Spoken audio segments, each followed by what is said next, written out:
In this video, I will tell you about simple object snap tools. The object snap option comes into picture when you want to make geometries with respect to the existing geometries or their points.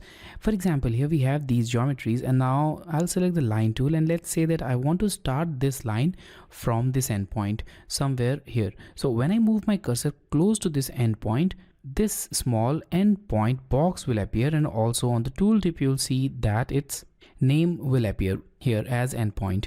Now even if I don't click on this exact endpoint, the cursor will still snap to that endpoint, and that's because we have this object snap option active. Now you can turn it off by simply pressing the F3 key, and when this option is off, there will be no point at all on any of these existing geometries. So now I'll simply click on this to turn it off, and now I'll click anywhere in the drawing area, and now I'll move my cursor close to the next endpoint, and now we don't have any endpoint or any midpoint or any other point here for the reference, and it will be very difficult for us to exactly click at the point. Let's say that I have clicked at this point. Now let's see how accurate I am. So I'll zoom into this area, and absolutely this drawing is not correct. We want to click at this point, but our geometry is here, which is not the correct one. So we need to ensure that object snap is always on to make accurate drawings. So now I'll zoom out, I'll remove these geometries, and now I'll click on this object snap option to turn it on. As I already mentioned, you can also turn it on by pressing the F3 key. Now there are a couple of points which are recognized by this object snap, and you can see all those points in this menu. So click on this small arrow, and there will be a list of points, and all of these points are recognized by the object snap. So there are check boxes or check mark in front of some of these icons, and some of the icons are without these check marks. So currently the object snap will only recognize the points which have these check marks, and it's always advisable to keep only the required number of check boxes active. So don't make all of these check boxes active, otherwise there will be a conflict of different object snap points. So for now we have this endpoint, midpoint, center, node, quadrant, intersection, and extension points active, and currently all of these points can be recognized by the object snap. So let's now go to another line tool, and now I'll move my cursor close to this circle, and here you'll see that we have this quadrant visible. Not only the quadrant, we also have this center point visible. Now all of these points are visible only because object snap is active. So let's turn off this center, and I'll repeat the command, and now I don't have any center point here. So obviously after turning it off, we won't find that, but still we have the quadrant and all the other points here, like endpoint and the midpoint here, which is indicated by this triangle. So you can keep other options active as well here. Now there is one more option here, which is a geometric center. So using this geometric center option, you can snap to the geometric center point of any closed geometry. So here we have a pentagon, and now when I move my cursor close to this point, you'll see that there is a new point here, which is the geometric center. So it's simply the centroid of this geometry, and you can find the geometric center for very irregular kind of geometry also. For example, here I'll make a drawing with polyline, and I'll make a very random geometry just like this.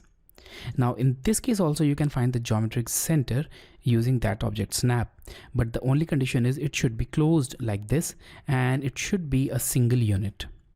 Now I'll go to the line tool and move my cursor here, and we have this geometric center here. So in this way you can find the geometric center quite easily using this object snap tool.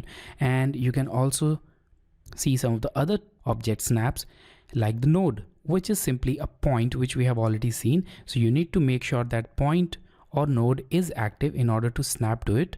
We have the quadrant option, which is the quadrant of this circle or an arc, and we have the intersection. So intersection is simply the point which is something like this. So in this case we have these two lines intersecting, and if you want to snap to this intersection point, make sure that intersection is active. And now when I select any command and I move close to this intersection point, there will be this intersection object snap.